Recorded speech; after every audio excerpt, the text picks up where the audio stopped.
Hello everyone, welcome back to our channel. जैसे कि आपको पता है केवीएस 2025 टीजीटी साइंस के लिए हम अपना बायोलॉजी का सिलेबस कवर कर रहे हैं। तो अगर आप केवीएस टीजीटी साइंस बायोलॉजी का सिलेबस देखोगे तो ये वो टॉपिक है जो उन्होंने आपको दिए हुए थे, जो सारे टॉपिक मैं आपको कंप्लीट करा चुकी हूँ।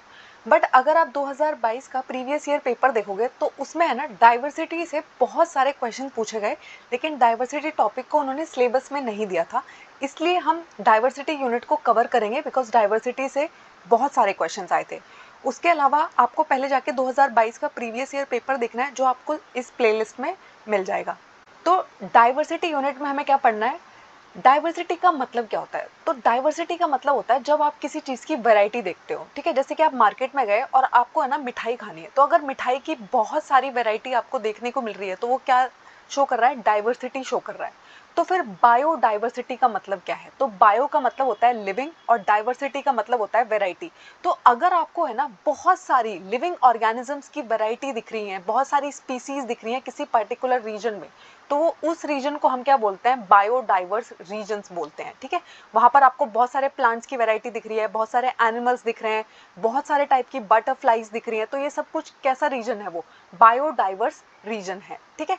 अब आपको पता है जो हमारा ट्रॉपिकल रीजन है वहां पर किस तरीके की कंडीशन रहती है, थोड़ी गर्मी रहती है, वार्म एंड ह्यूमिड कंडीशंस रहती है, ठीक है।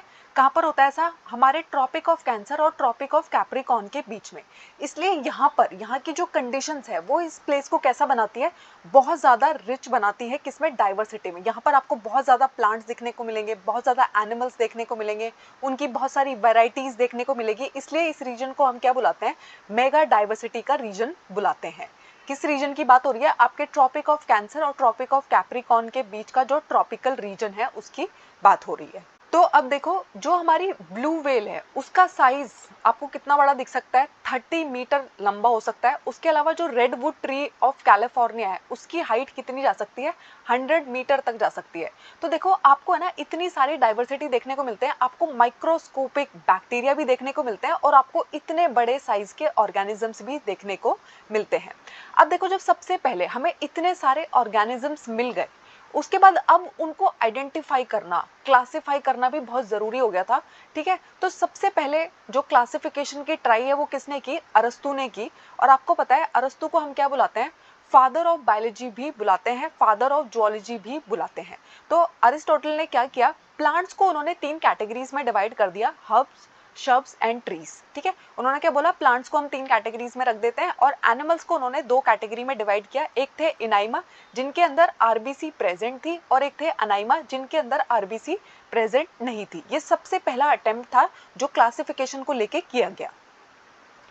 अब देखो, क्लासिफाई जब आप किसी चीज को करते हो, रीजन भी तो उसका होना चाहिए ना। तो क्लासिफिकेशन के हमारे बहुत सारे रीजंस होते हैं, उनमें से सबसे पहला रीजन रखा गया सेल्स का टाइप कैसा है, प्रोकैरियोटिक सेल है कि यूकैरियोटिक सेल है। तो आपको पता है जो हमारी प्रोकैरियोटिक सेल होती है उसका जो न्यूक्लियस होता है वो इतना वेल डिफाइंड नहीं होता है, उसके पास न्यूक्लियर मेम्ब्रेन प्रेजेंट नहीं होती है। लेकिन हमारे यूकैरियोटिक न्यूक्लियस में क्या होता है, वेल डिफाइंड होता है, उसके पास न्यूक्लियर मेम्ब्रेन प्रेजेंट होती है। उसके अलावा हमारे प्रोकैरियोट्स के पास क्या होता है, membrane bound cell organelles present नहीं होते हैं। लेकिन हमारे यूकैरियोटिक ऑर्गेनिजम्स के पास क्या होता है, membrane bound cell organelles present होते हैं। तो सबसे पहले हमने क्या किया, इसको क्लासिफिकेशन का बेसिस बनाया कि सेल का टाइप क्या है, प्रोकैरियोटिक सेल है कि यूकैरियोटिक सेल है। उसके बाद हमने क्या किया, ये देखा कि इनके अंदर डिवीजन ऑफ लेबर है कि नहीं है, यानी कि पूरा का पूरा जो ऑर्गेनिज्म है वो सिर्फ सिंगल सेल से मिलकर बना हुआ है, सारे के सारे जो फंक्शंस हैं वो एक ही सेल को करने पड़ रहे हैं, या फिर मल्टी सेलुलर ऑर्गेनिज्म है, उसके अंदर बहुत सारे सेल्स प्रेजेंट है, ऑर्गन प्रेजेंट है, और वो अलग अलग फंक्शंस को परफॉर्म करते हैं, जिसको हम क्या बोलते हैं, डिवीजन ऑफ लेबर बोलते हैं। तो आपको पता है ह्यूमंस की बॉडी के अंदर क्या देखने को मिलता है, डिवीजन ऑफ लेबर देखने को मिलता है। हमारा जो लिवर है वो अलग काम करता है, आपका जो ब्रेन है वो अलग काम करता है, आपके जो हैंड्स है वो अलग काम करते हैं। लेकिन अमीबा की बॉडी में क्या होता है, एक सिंगल सेल से मिलकर अमीबा बना होता है, और सारे के सारे फंक्शन परफॉर्म करने का काम किसको करना है, एक ही सेल को करना है। तो वो डिवीजन ऑफ लेबर शो नहीं करता है। लेकिन हमारे जो एनिमल्स है, ह्यूमंस है, वो सब क्या करते हैं, डिवीजन ऑफ लेबर शो करते हैं। उसके अलावा देखा गया कि ऑटोट्रॉपिक है कि हेटेरोट्रॉपिक है, यानी कि अपना खाना खुद बना सकते हैं या फिर अपने खाने के लिए दूसरों पर डिपेंड रहते हैं। इसके बेसिस पर क्लासिफिकेशन की गई। फिर देखा गया कि इनके अंदर लेवल ऑफ ऑर्गेनाइजेशन क्या है, यानी कि सिर्फ सेल से मिलकर बना हुआ है क्या, सिर्फ टिश्यू से मिलकर बना हुआ है क्या, और ऑर्गन लेवल सिस्टम है कि नहीं है, ठीक है। तो आपको पता है सबसे बेसिक यूनिट जो होती है लाइफ की वो क्या होती है, सेल होती है। सेल से मिलके क्या बनते हैं, टिश्यू बनते हैं, टिश्यू से मिलके क्या बनता है, ऑर्गन बनता है, और ऑर्गन से मिलके क्या बनता है, ऑर्गन सिस्टम बनता है। तो आपको पता है ह्यूमंस क्या दिखाते हैं, ऑर्गन सिस्टम दिखाते हैं। हमारी बॉडी में इतने सारे ऑर्गन्स प्रेजेंट है, वो सब कोऑर्डिनेट करके सारे के सारे फंक्शंस को परफॉर्म करने का काम करते हैं। लेकिन हमारे पास ऐसे भी तो ऑर्गेनिजम्स है ना जो पूरे के पूरे सिर्फ सेल से बने हुए हैं, ठीक है, जैसे कि हमारा अमीबा होता है, पैरामीशियम होता है। तो ये सब कुछ थे बेसिस क्लासिफिकेशन करने के, ठीक है। अब क्लासिफिकेशन का मतलब क्या होता है, जब आप चीजों को, ठीक है, यहाँ पर बात हो रही है लिविंग ऑर्गेनिजम्स को, जब आप उनको आइडेंटिफाई कर लेते हो और कैटेगराइज कर देते हो, ठीक है, उनकी बॉडी डिजाइन के बेसिस पे, फॉर्म के बेसिस पे, फंक्शन के बेसिस पे। देखो जैसे आपके पास कपड़े हैं, बहुत सारे कपड़े हैं, तो जब आप उनको अरेंज करते हो तो क्लासिफाई करके रखते हो ना कि ये सारी की सारी जो साड़ी है ये एक कंपार्टमेंट में आएगी, जो जितने भी सूट्स है वो इस कंपार्टमेंट में आएंगे, जितने भी ट्राउजर्स है वो अलग कंपार्टमेंट्स में आओगे। तो वो आप क्या कर रहे हो, उनको क्लासिफाई कर रहे हो और कैटेगराइज कर रहे हो, ठीक है। ऐसे ही ह्यूमंस, एनिमल्स, प्लांट्स के अंदर भी होता है कि उनके जो हमने बेसिस रखे हैं उसके बेसिस पे हमने उन्हें क्लासिफाई किया है, किसके अंदर सिर्फ सेल्स है, किसके अंदर सिर्फ टिश्यू है, कौन ऑटोट्रॉपिक है, कौन हेटेरोट्रॉपिक है, इन सब बेसिस पे हमने क्या किया है, क्लासिफिकेशन किया है। फिर होता है इवोल्यूशन का मतलब क्या होता है।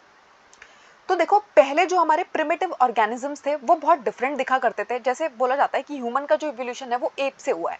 अब जो एप्स है वो बहुत डिफरेंट दिखते हैं, ह्यूमंस जो है वो बहुत डिफरेंट दिखते हैं। तो ये जो सारे के सारे बॉडी डिजाइन में हमारे अंदर धीरे धीरे विद टाइम चेंजेस आते हैं, इनको हम क्या टर्म करते हैं, इवोल्यूशन टर्म करते हैं, ठीक है। हमारे बॉडी डिजाइंस में जितने भी चेंज है, जिन्होंने क्या हेल्प किया, हमारे सर्वाइवल को बेटर बनाया, हमारी लाइफ को ईजी बनाया, ये सब क्या कहलाते हैं, इवोल्यूशन कहलाता है, ठीक है।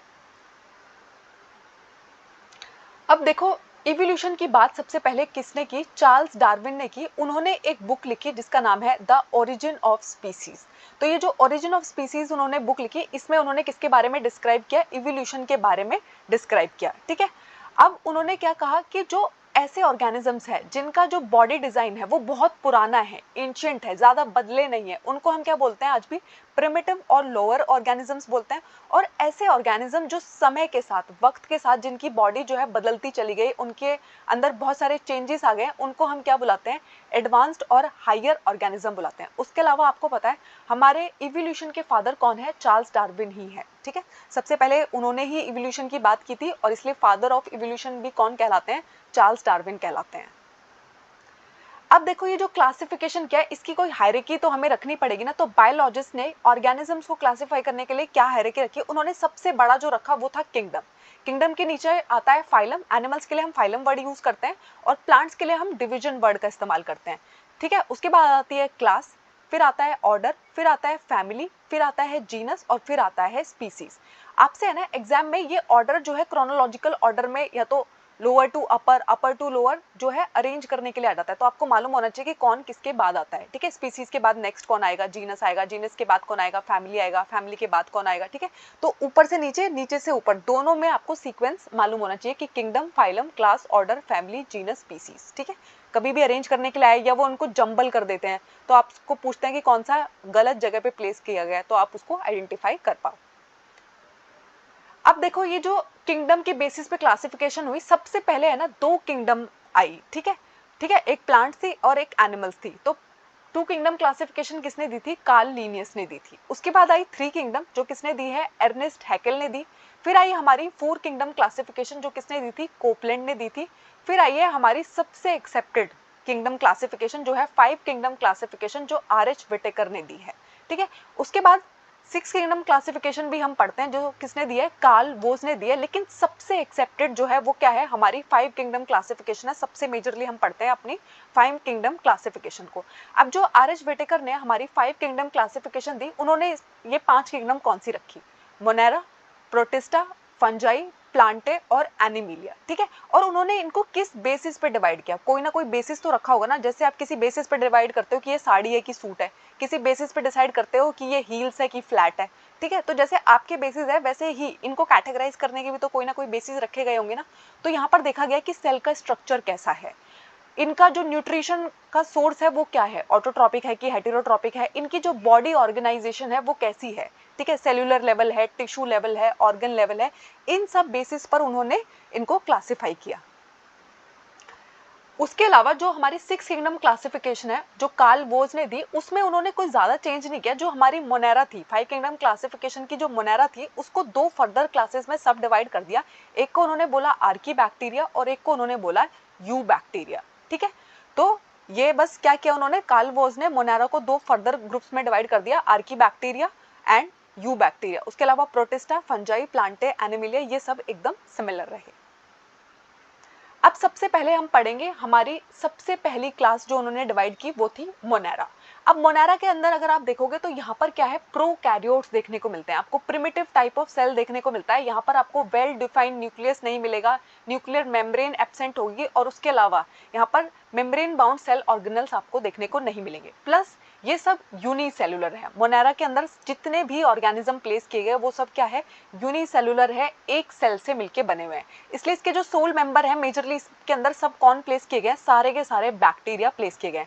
आपसे कभी कभी पूछा जाता है कि मोनेरा का सोल मेंबर कौन है, तो आपको मालूम होना चाहिए कि बैक्टीरिया है, क्योंकि बैक्टीरिया ही इसके अंदर प्लेस किए गए हैं। तो इसके जो ऑर्गेनिजम्स होते हैं इनके पास वेल डिफाइंड न्यूक्लियस नहीं होते, वेल डिफाइंड सेल ऑर्गेनल्स नहीं होते, यानी कि मेम्ब्रेन बाउंड सेल ऑर्गेनल्स देखने को नहीं मिलते, मल्टी सेलुलर बॉडी डिजाइन भी यहाँ पर एब्सेंट होता है। ठीक है, अब इनमें से मोनेरा में कुछ के पास सेल वॉल प्रेजेंट होती है, कुछ के पास सेल वॉल प्रेजेंट नहीं होती। तो आपको पता है ये ऑटोट्रॉपिक भी हो सकते हैं और हेटेरोट्रॉपिक भी हो सकते हैं, यानी कि इनमें से कुछ तो ऐसे मेंबर है जो अपना खाना खुद बना सकते हैं और कुछ जो है दूसरे पर डिपेंड करेंगे, जैसे कि बैक्टीरिया, ब्लू ग्रीन एल्गी जिसको हम साइनोबैक्टीरिया बुलाते हैं। देखो एक बात आपको याद रखनी है, इसके नाम में ब्लू ग्रीन एल्गी जरूर लगा हुआ है लेकिन ये एल्गी नहीं है, ये बैक्टीरिया है। ठीक है, उसके अलावा माइकोप्लाज्म, नोस्टॉक, एनाबीना। तो देखो माइकोप्लाज्म जो है ना, इसके पास है ना सेल वॉल प्रेजेंट नहीं होती है, ये एक एक्सेप्शन है, ये आपको याद रखना है कि माइकोप्लाज्म जो है इनके पास सेल वॉल प्रेजेंट नहीं होती है।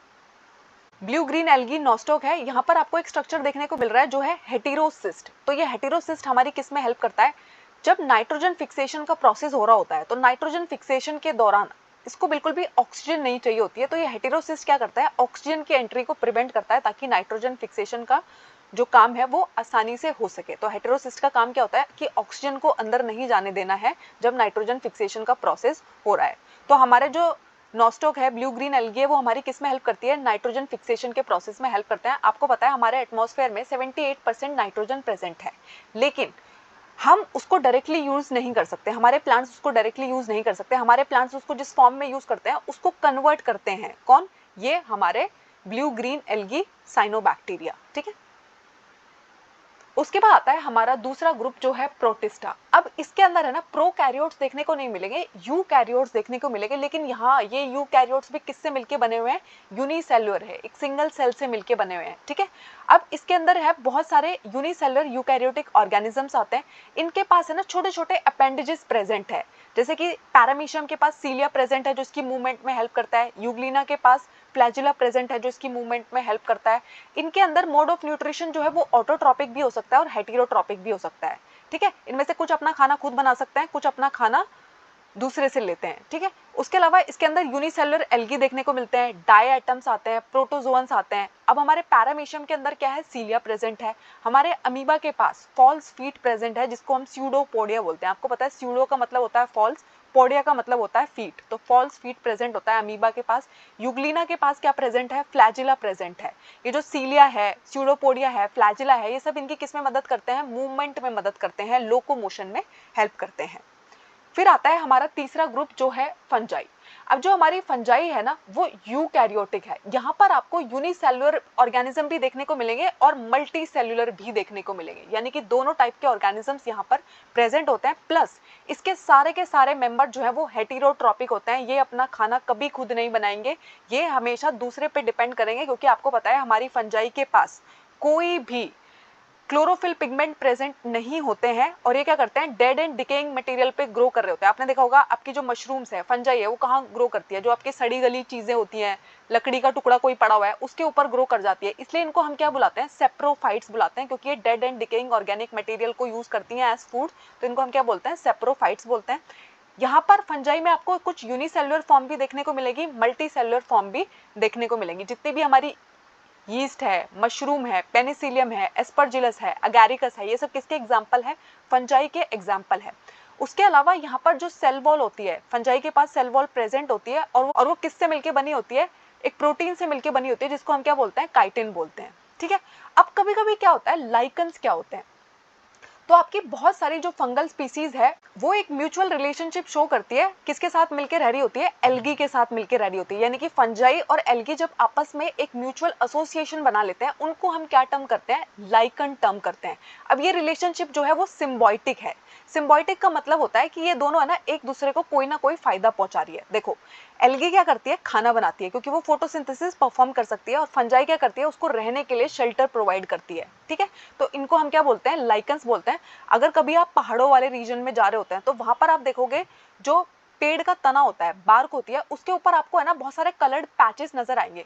वो कलर्ड पैचेस और कुछ नहीं होते हैं, लाइकन्स ग्रो कर रहे होते हैं। उसके अलावा जो हमारे लाइकन्स होते हैं ना वो पॉल्यूशन इंडिकेटर होते हैं। जहां पर बहुत ज्यादा पोल्यूशन होता है ना वहां पर लाइकन्स ग्रो नहीं करते हैं, इसलिए हम इनको क्या बोलते हैं, पॉल्यूशन इंडिकेटर बोलते हैं। तो हमारे एल्गी और फंजाई का जो सिम्बायोटिक एसोसिएशन है वो क्या कहलाता है, लाइकन कहलाता है, ठीक है। आपको याद रखना है कि यहाँ पर सारे मेंबर यूकैरियोटिक है फंजाई के अंदर। ये सब कभी अपना खाना खुद नहीं बनाते हैं, दूसरे पर ही डिपेंड करते हैं। सेप्रोफाइट्स कहलाते हैं क्योंकि डेड एंड डिकेइंग मटेरियल पे ग्रो कर सकते हैं, प्लस यूनिसेलुलर भी हो सकते हैं, मल्टी सेलुलर भी हो सकते हैं। बहुत बार वो लिख के दे देते हैं कि मल्टी सेलुलर होती है सारी फंजाई मल्टी सेलुलर नहीं होती, यूनिसेलुलर भी होती है कुछ, ठीक है।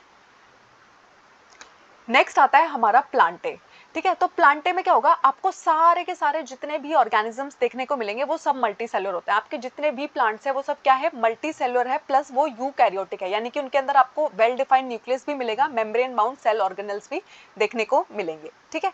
अब यहाँ पर है ना सेल वॉल प्रेजेंट होती है। जैसे हमारी फंजाई के पास भी सेल वॉल है, वैसे हमारे प्लांट्स के पास भी सेल वॉल है। और आपको पता है प्लांट्स की सेल वॉल किससे मिलकर बनी होती है, सेल्यूलोज से मिलकर बनी होती है। ये सब ऑटोट्रॉप्स, ये मोस्टली सब ऑटोट्रॉपिक है क्योंकि इनके पास क्या होता है, इनकी पत्तियों के अंदर क्या प्रेजेंट होता है, क्लोरोफिल प्रेजेंट होता है। और क्लोरोफिल क्या कर सकता है, फोटोसिंथेसिस परफॉर्म कर सकता है, अपना खाना खुद बनाते हैं। इसलिए प्लांट्स क्या कहलाते हैं, ऑटोट्रॉप्स कहलाते हैं।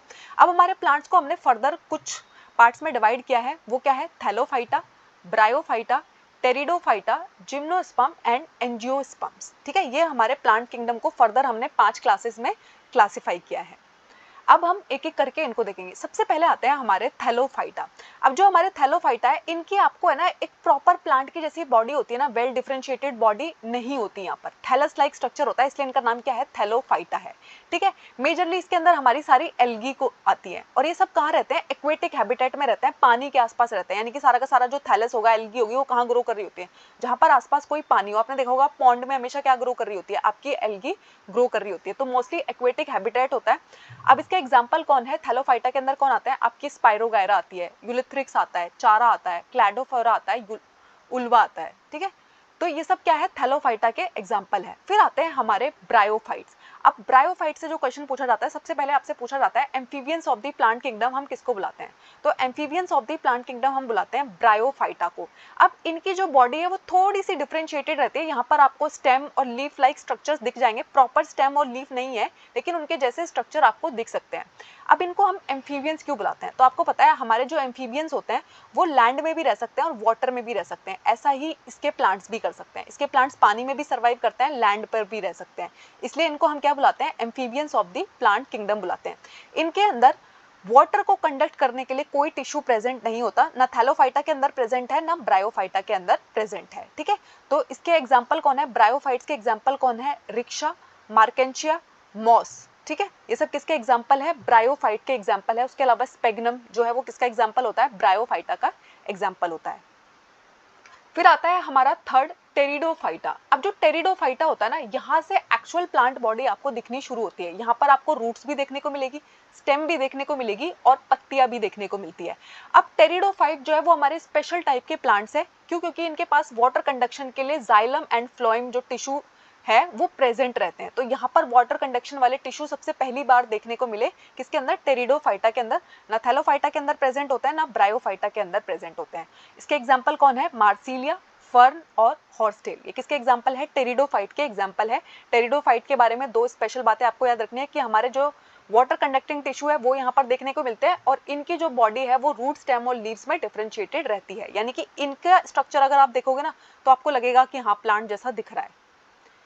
उसके बाद हमारे जो थैलोफाइट्स और ब्रायोफाइट्स और टेरिडोफाइट्स है, इन सब के अंदर है ना नेकेड एम्ब्रियोज प्रेजेंट रहते हैं, जिनको हम क्या बुलाते हैं, स्पोर्स बुलाते हैं। उसके अलावा हमारे प्लांट्स को हम दो ग्रुप में डिवाइड करते हैं, एक को हम क्रिप्टोगैम बोलते हैं, एक को हम फिनारोगैम बोलते हैं। तो आपको पता है हमारे जो थैलोफाइटा है, ब्रायोफाइटा, टेरिडोफाइटा है, इनके प्रॉपर रिप्रोडक्टिव ऑर्गन आपको दिखाई नहीं देते हैं, इसलिए इनको हम क्या बोलते हैं, क्रिप्टोगैम्स बोलते हैं। क्रिप्टोगैम का मतलब होता है जिनके हिडन रिप्रोडक्टिव ऑर्गन है, यानी कि आपको प्रॉपर रिप्रोडक्टिव ऑर्गन इनके अंदर देखने को नहीं मिलते, थोड़े हिडन से रहते हैं, इसलिए इनको हम क्या बोलते हैं, क्रिप्टोगैम बोलते हैं।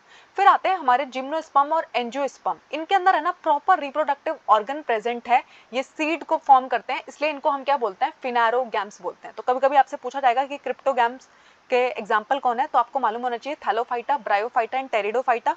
और फिनारोगैम्स के अंदर कौन आते हैं, हमारे जिम्नोस्पर्म और एंजियोस्पर्म आते हैं।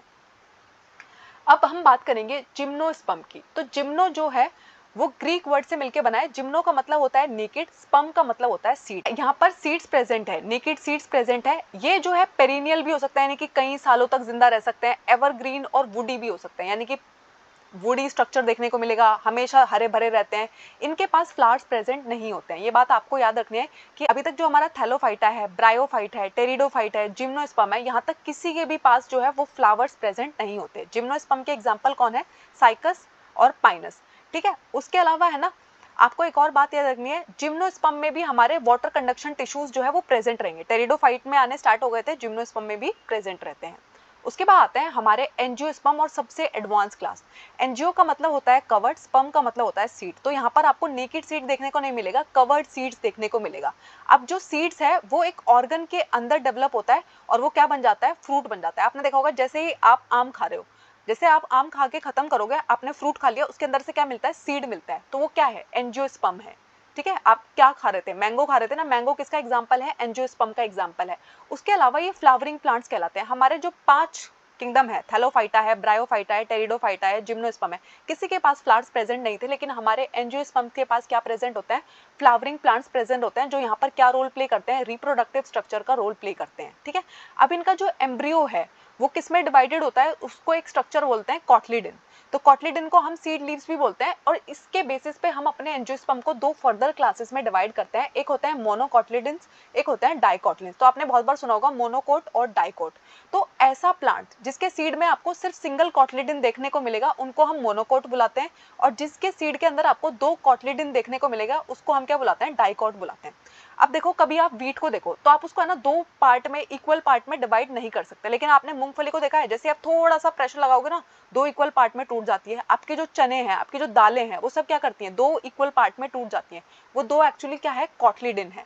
तो आपको याद रखना है कि मोनोकॉट के अंदर कौन आते हैं, हमारे व्हीट, ग्रास फैमिली, वो सब किसके अंदर आते हैं, मोनोकॉट के अंदर आती हैं। और डाइकॉट के अंदर कौन आते हैं, हमारे पीनट, लेंटिल्स, हमारी जितनी भी दालें हैं वो सब किसके अंदर आती हैं, डाइकॉटलिडन्स के अंदर आती हैं। उसके बाद आती है हमारी एनिमल किंगडम। तो हमारे एनिमल्स के अंदर आपको सारे के सारे जो ऑर्गेनिज्म देखने को मिलेंगे वो यूकैरियोटिक होते हैं, मल्टी सेलुलर होते हैं और हेटेरोट्रॉपिक होते हैं। देखो, हमारे सारे प्लांट्स जो थे वो ऑटोट्रॉपिक थे, अपना खाना खुद बना सकते थे, लेकिन हमारी जो एनिमल किंगडम है वो फोटोसिंथेसिस परफॉर्म नहीं कर सकती। हम सब क्या करते हैं, अपने खाने के लिए हम या तो प्लांट्स पे डिपेंड करते हैं या फिर एनिमल्स पे डिपेंड करते हैं, एनिमल प्रोडक्ट्स पर डिपेंड करते हैं। तो हम क्या कहलाते हैं, हेटेरोट्रॉप्स कहलाते हैं। एनिमल सारे के सारे क्या होते हैं, हेटेरोट्रॉपिक होते हैं। यहाँ पर आपको कोई सेल वॉल देखने को नहीं मिलती है, ठीक है। आपको पता है एनिमल्स के अंदर सेल वॉल एब्सेंट होती है, ठीक है। और हमारे जितने भी एनिमल्स हैं वो सब मोबाइल होते हैं, यानी कि एक जगह से दूसरी जगह घूम सकते हैं, उनके पास टांगे मौजूद है, ठीक है। अपने पैरों का इस्तेमाल करके वो एक जगह से दूसरी जगह जा सकते हैं। आपके प्लांट जो है वो एक जगह पे फिक्स रहते हैं। अब हमारी जो एनिमल किंगडम है उसको हमने किस में डिवाइड किया है, Porifera, Coelenterata, Platyhelminthes, Nematoda, Annelida, Arthropoda, Mollusca, Echinodermata, Protochordata. Protochordata के बाद आते हैं हमारे वर्टिब्रेटा। वर्टिब्रेटा को हमने फर्दर 5 क्लासेस में डिवाइड किया है, पाइसिस, एम्फीबियंस, रेप्टाइल्स, एविस और मैमल्स। अब हम एक एक करके एनिमल किंगडम के मेंबर्स को पढ़ेंगे। सबसे पहले आती है हमारी पॉरीफेरा। तो पॉरीफेरा वर्ड का मीनिंग होता है ऐसा ऑर्गेनिज्म जिसके अंदर क्या प्रेजेंट है, पोर्स प्रेजेंट है, होल्स प्रेजेंट है। इसकी पूरी की पूरी बॉडी के अंदर आपको क्या दिखाई देंगे, बहुत सारे पोर्स दिखाई देंगे। इनके अंदर कैनाल सिस्टम प्रेजेंट होता है, जो क्या करता है, इनकी पूरी बॉडी के अंदर वाटर को सर्कुलेट करता रहता है, और इस वाटर सर्कुलेशन के थ्रू ये अपने खाने को कैप्चर करते हैं। ये अंदर ऑक्सीजन किस प्रोसेस से पहुंचता है, ये पूरा का पूरा जो वाटर इनके कैनाल में घूम रहा है, ये सर्कुलेटिंग वाटर ये क्या लेके आता है, इन तक पानी को लेके आता है, खाने को लेके आता है, ऑक्सीजन को लेके आता है, ठीक है। ये सारे के सारे क्या है, नॉन मोटाइल है और किसी सॉलिड सपोर्ट से अटैच रहते हैं, यानी कि सोचो पानी के अंदर है ना कोई पत्थर है, उस पे अटैच रहेंगे आपके पॉरीफेरा, और आपके पॉरीफेरा को हम क्या बोलते हैं, स्पॉन्जेस भी बोलते हैं, ठीक है। इनकी बाहर आपको एक हार्ड लेयर देखने को मिलती है।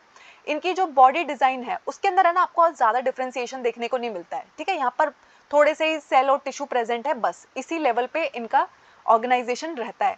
मोस्टली ये मेरीन वाटर के अंदर देखने को मिलता है, यानी कि समुद्र के अंदर आपको देखने को मिलेंगे। आपके जितने भी स्पॉन्जेस है वो सब कहाँ देखने को मिलते हैं, समुद्र के अंदर देखने को मिलते हैं। आपका जो साइकॉन है, स्पॉन्जिला है, ये सब किसके अंदर आते हैं, यू स्पॉन्जिला, ये सब किसके अंदर आते हैं, पॉरीफेरा फैमिली के मेंबर है। तो आपको याद रखना है कि पॉरीफेरा फैमिली के मेंबर्स को हम क्या बोलते हैं, स्पॉन्जेस बोलते हैं। इनकी पूरी बॉडी में क्या होता है, पोर्स प्रेजेंट होता है। इनका जो कैनाल सिस्टम है, वाटर कैनाल सिस्टम है, वो क्या करता रहता है, इन तक खाना लेके आने का काम करता है, ऑक्सीजन लेके आने का काम करता है। पॉरीफेरा के बाद आते हैं हमारे सीलेंट्रेटा, जिसको हम निडेरिया भी बोलते हैं। ये भी एक्वेटिक हैबिटेट में रहते हैं, यानी कि पानी के अंदर देखने को मिलेंगे। 2 लेयर से मिलके बने होते हैं, डिप्लोब्लास्टिक होते हैं। डिप्लोब्लास्टिक का मतलब होता है, देखो आपको पता है हमारी बॉडी जो है वो 3 लेयर से मिलके बनी होती है, एक्टोडर्म, मेसोडर्म, एंडोडर्म। लेकिन यहाँ पर 3 लेयर्स प्रेजेंट नहीं होगी, बस 2 ही लेयर प्रेजेंट होगी, इसलिए इनको हम क्या बोलते हैं, डिप्लोब्लास्टिक बोलते हैं। अब इनकी कुछ स्पीसीज ऐसी होती हैं जो कॉलोनीज में रहना पसंद करती है, यानी कि उनके ना बहुत सारे मेंबर्स एक साथ रह रहे होंगे, इकट्ठा करके रह रहे होंगे, उनको हम क्या बोलते हैं, कोरल्स बोलते हैं। जब आप कभी है ना मेरीन वाटर के अंदर जाते हो, ठीक है, तो वहां पे ना आपको बहुत सुंदर सुंदर कलर के कोरल्स नजर आते हैं। आपको ऐसा लगेगा कि ये प्लांट्स है, बट एक्चुअली वो प्लांट्स नहीं है, वो क्या है, एनिमल्स है। निडेरिया फैमिली से बिलोंग करने वाले हैं, सारे के सारे कॉलोनी में रहना पसंद करते हैं। अब इनके कुछ मेंबर हैं जो कॉलोनी में रहना पसंद करते हैं, जिनको हम कोरल्स बुलाते हैं। कुछ ऐसे मेंबर हैं जो अकेले रहना पसंद करते हैं, सॉलिटरी रहते हैं, जैसे कि हाइड्रा। तो आपने इतनी बार देखा है हाइड्रा, तो किसका मेंबर है, निडेरिया फैमिली का मेंबर है। तो हाइड्रा, जेलीफिश, सी एनिमोन, कॉरल्स, ये सब किसके मेंबर है, सीलेंट्रेटा फैमिली के मेंबर है। उसके बाद आता है प्लेटे हेलमिंथीज। तो प्लेटे हेलमिंथीज के अंदर आपको क्या देखने को मिलेगा, बाइलेटरल सिमेट्री देखने को मिलेगी। बाइलेटरल सिमेट्री का मतलब होता है इनका जो राइट एंड लेफ्ट पोर्शन है, अगर आप इनको कट कर रहे हो बीच में से, तो वो दोनों के दोनों पोर्शन जो है एकदम आइडेंटिकल हो गए। जैसे आप एक सेब को कट करते हो तो उसका राइट और लेफ्ट दोनों एक दूसरे का एकदम आइडेंटिकल है ना, इसको हम क्या बोलते हैं, बाइलेटरल सिमेट्री बोलते हैं, ठीक है। यानी कि आप जब बीच में से, इनके बीच में से जब आप लाइन को पास कर रहे हो तो 2 इक्वल पार्ट्स में ये डिवाइड हो जा रहे हैं, जिसको हम क्या बोलते हैं, बाइलेटरल सिमेट्री बोलते हैं। ये ट्रिप्लोब्लास्टिक है। ट्रिप्लोब्लास्टिक का मतलब है तीनों लेयर से मिलकर बने होते हैं, एक्टोडर्म, मेसोडर्म, एंडोडर्म। यहाँ पर इनके अंदर है ना सीलोम प्रेजेंट नहीं होता। सीलोम का मतलब क्या होता है, बॉडी कैविटी, ठीक है। तो बॉडी कैविटी इनके अंदर प्रेजेंट नहीं होती, कोई ट्रू सीलोम इनके अंदर प्रेजेंट नहीं होता है। इनकी बॉडी जो है वो फ्लैट रहती है, ठीक है, फ्लैट रहती है, इसलिए इनको हम फ्लैट वर्म्स भी बोलते हैं। कभी कभी आपसे पूछा जाएगा कि फ्लैट वर्म्स किसको बोलते हैं, तो प्लेटे हेलमिंथीज को ही हम फ्लैट वर्म्स भी बुलाते हैं। ये फ्री लिविंग भी हो सकते हैं और पैरासिटिक भी हो सकते हैं, ठीक है। अब इनके कुछ मेंबर तो फ्री लिविंग है, जैसे कि प्लेनेरिया, और कुछ मेंबर है जो क्या होता है, दूसरे ऑर्गेनिज्म के अंदर रह रहे होते हैं एज पैरासाइट, जैसे कि लिवर फ्लू। तो लिवर फ्लू क्या करता है, हमारे लिवर में रह रहा होता है और हमें है ना पैरासिटिक है, यानी कि बीमारियां दे सकते हैं। तो प्लेनेरिया जो है, आपने देखा है वो रीजनरेशन की कैपेसिटी दिखाता है। अगर आप प्लेनेरिया को 3 इक्वल पार्ट में कट कर दोगे ना, तो वो 3 नए प्लेनेरिया बन जाते हैं। तो हमारा जो टेपवर्म है, लिवर फ्लूक है, प्लेनेरिया है, वो सब किसके मेंबर है, प्लेटे हेलमिंथीज के मेंबर है। उसके बाद आता है नीमेटोडा, जिनको हम राउंड वॉर्म्स या फिर पिन वॉर्म्स भी बुलाते हैं। अब यहाँ पर भी आपको क्या देखने को मिलेगा, बाइलेटरल सिमेट्री देखने को मिलेगी, ट्रिप्लोब्लास्टिक ऑर्गेनिज्म देखने को मिलेंगे। इनकी बॉडी जो है वो फ्लैट नहीं है, सिलेंड्रिकल है, ठीक है। तो इनकी बॉडी जो है वो सिलेंड्रिकल है। यहाँ पर आपको सिलोम देखने को मिलेगा, लेकिन ट्रू सिलोम नहीं देखने को मिलता, स्यूडो सिलोम देखने को मिलता है, ठीक है। यानी कि कैविटी प्रेजेंट है लेकिन उतनी प्रोमिनेंट कैविटी नहीं है, तो इसको हम क्या बोलते हैं, स्यूडो सिलोम बोलते हैं। ये पैरासिटिक होते हैं नेचर में। पैरासिटिक का मतलब है आपके शरीर में रहेंगे और आपको बीमारियां कॉज कर सकते हैं, ठीक है। जैसे कि आपको पता है एस्कैरिस, वुचेरिया बेनक्रॉफ्टी, जो क्या कॉज कर सकता है, हमारे अंदर एलिफेंटिसिस कॉज करता है, ठीक है। एस्कैरिस जो हमें एस्कैरिसिस नाम की बीमारी कॉज करता है। तो ये है ना बहुत सारी पैरासिटिक डिजीज हमारी बॉडी के अंदर कॉज कर सकते हैं, ठीक है, हमारे नीमेटोड। उसके बाद आते हैं हमारे एनालिड्स। तो एनालिड्स क्या शो करते हैं, ये भी बाइलेटरल सिमेट्री दिखाते हैं, ट्रिप्लोब्लास्टिक होते हैं, पर इनके पास है ना ट्रू बॉडी कैविटी होती है, ट्रू सिलोम प्रेजेंट है इनके पास। अब इनकी बॉडी जो है वो सेगमेंट्स में डिवाइड होती है। अगर आपने कभी भी अर्थवर्म को देखा है, लीच को देखा है, अगर आपने उनको बहुत ध्यान से देखा है ना, तो आपको उनके ऊपर है ना बहुत सारी लाइंस नजर आएगी। तो वो लाइंस एक्चुअली क्या है, मेटामेरिक बॉडी है, यानी कि इनकी बॉडी जो है वो सेगमेंट्स में डिवाइड है, जिसको हम क्या बोलते हैं, मेटामेरिज्म बोलते हैं, मेटामर्स बोलते हैं। ये फ्रेश वाटर के अंदर भी देखने को मिल सकते हैं, मेरीन वाटर के अंदर भी देखने को मिल सकते हैं, लैंड पे भी देखने को मिल सकते हैं। इसके अलावा जो इस फैमिली का एक मेंबर है जिसको हम नेरिस बोलते हैं, उसके अंदर आपको क्या देखने को मिलेगा, पैरापोडिया देखने को मिलता है। ये पैरापोडिया इनकी किस में हेल्प करता है, लोकोमोशन में हेल्प करता है, मूवमेंट में हेल्प करता है। ठीक है, कभी कभी एग्जाम में आपसे पूछा जाता है कि पैरापोडिया किसके अंदर प्रेजेंट होते हैं, तो एनालिडा के अंदर प्रेजेंट होते हैं। केवीएस ने पिछले साल ही ये क्वेश्चन पूछा था 2022 के पेपर में। ठीक है, तो अर्थवर्म और लीच जो है वो एनालिडा फैमिली के मेंबर है। फिर आता है हमारा ऑर्थ्रोपोडा, और आपको पता है ऑर्थ्रोपोडा एनिमल किंगडम का सबसे बड़ा फाइलम है, सबसे सक्सेसफुल क्लास है, सबसे बड़ा फाइलम है। इनका जो नाम पड़ा है ऑर्थ्रोपोड, ऑर्थ्रोपोड का मतलब होता है जॉइंटेड लेग्स। तो आप कभी भी इनकी लेग्स को देखोगे ना तो आपको जॉइंटेड लेग्स दिखाई देंगी, बायलेटरल सिमेट्री शो करते हैं, सेगमेंटेड होती है इनकी बॉडी, ओपन सर्कुलेटरी सिस्टम होता है इनके अंदर, यानी कि इनका जो ब्लड है ना वो वेल डिफाइंड ब्लड वेसल्स के थ्रू फ्लो नहीं करता है। इनके सारे के सारे ऑर्गन जो है वो किस में नहाए रहते हैं, खून में नहाए रहते हैं। ठीक है, तो पूरी की पूरी जो सिलोमिक कैविटी है उसमें क्या भरा रहता है, खून भरा रहता है। ठीक है, cockroaches, spider, butterfly, scorpion, house fly, centipede, mosquito, ये सब किसके मेंबर है, ऑर्थ्रोपोडा के मेंबर है। ठीक है, बहुत बड़ी क्लास है। उसके बाद आता है मॉलस्का, ये हमारा सेकंड लार्जेस्ट फाइलम है। सबसे बड़ा फाइलम कौन है, ऑर्थ्रोपोडा है। ऑर्थ्रोपोडा के बाद जो दूसरा सबसे बड़ा फाइलम है वो है मॉलस्का। ठीक है, तो बायलेटरल सिमेट्री शो करते हैं, ओपन सर्कुलेटरी सिस्टम होता है यहाँ पर भी, और इनका जो फुट है वो किस लिए यूज होता है, मूव करने के लिए, एक जगह से दूसरी जगह जाने के लिए मूव करते हैं। आपका जो काइटोन है, ऑक्टोपस है, पाइला है, वो सब किसके मेंबर है, मॉलस्का फैमिली के मेंबर है। उसके बाद आता है इकाइनोडर्मेटा। तो इकाइनोडर्मेटा को उसका नाम कैसे मिला है, तो इकाइनो का मतलब होता है स्पाइनी बॉडी। ठीक है, तो यहाँ पर है ना इनके ऊपर आपको छोटे छोटे स्पाइन जैसा स्ट्रक्चर दिखाई देता है, इसलिए इनको हम क्या बोलते हैं, इकाइनोडर्मेटा बोलते हैं। ये है ना मेरीन एनिमल्स है, एक्सक्लूसिवली मेरीन एनिमल्स है, यानी कि कहाँ पर देखने को मिलेंगे आपको, सिर्फ मेरीन वाटर के अंदर देखने को मिलेंगे। ट्रिप्लोब्लास्टिक होते हैं, सीलोम कैविटी इनके अंदर प्रेजेंट होती है, और इनके अंदर है ना एक वाटर ट्यूब सिस्टम होता है जो इनकी एक जगह से दूसरी जगह जाने में हेल्प करता है, इनकी मूवमेंट में हेल्प करता है। अब इनका जो एक्सोस्केलेटन है, इनका जो स्केलेटन है वो किससे बना हुआ है, कैल्शियम कार्बोनेट से मिलकर बना हुआ है। आपके जो सी कुकुम्बर है, स्टार फिश है, सी अर्चिन है, फेदर स्टार है, ये सब किसके मेंबर है, इकाइनोडर्मेटा के मेंबर है। ठीक है, आपको इसका जो मेंबर जरूर याद रखना है वो है स्टार फिश। ठीक है, स्टार फिश याद रखोगे तो आपको याद रहेगा कि इकाइनोडर्मेटा से बिलोंग करता है, स्पाइनी स्ट्रक्चर होता है। उसके बाद आते हैं हमारे प्रोटोकॉर्डेटा। तो प्रोटोकॉर्डेटा के अंदर भी आपको बायलेटरल सिमेट्री देखने को मिलती है, ट्रिप्लोब्लास्टिक है, सीलोम प्रेजेंट है। अब देखो यहाँ पर है ना, इनको हम प्रोटोकॉर्डेटा क्यों बोल रहे हैं, यानी कि कॉर्डेट से पहले की ये स्टेज है। यहाँ पर है ना नोटोकॉर्ड तो प्रेजेंट होती है, लेकिन उनकी किसी ना किसी स्टेज पे होती है, पूरी लाइफ के दौरान नहीं रहती। जैसे आप अगर बैठे हो तो आप है ना अपनी बैकबोन पे हाथ लगाओ तो आपको अपनी नोटोकॉर्ड जो है वो फील होगी, यानी कि आपके में है ना वर्टिब्रल कॉलम प्रेजेंट है। लेकिन बाकी के जो सारे ऑर्गेनिज्म अभी हमने पढ़े ना उनके अंदर ये प्रेजेंट नहीं है। प्रोटोकॉर्डेटा में नोटोकॉर्ड प्रेजेंट होती है, लेकिन कुछ स्टेज तक ही प्रेजेंट होती है। तो नोटोकॉर्ड क्या होती है, एक रॉड लाइक सपोर्टिंग स्ट्रक्चर होता है जो आपके पूरे के पूरे एनिमल्स की बैक में रन कर रहा होता है। ठीक है, इससे क्या होता है, आपकी मसल्स अटैच करती हैं जो आपकी मूवमेंट में भी हेल्प करते हैं। तो हमारे जो प्रोटोकॉर्डेट्स है ये भी क्या है, मेरीन एनिमल्स है, आपको मेरीन वाटर के अंदर देखने को मिलते हैं। इसके एग्जाम्पल कौन है, एम्फिऑक्सिस है, बेलेनोग्लोसिस है। ठीक है, ये सब प्रोटोकॉर्डेटा के एग्जाम्पल है।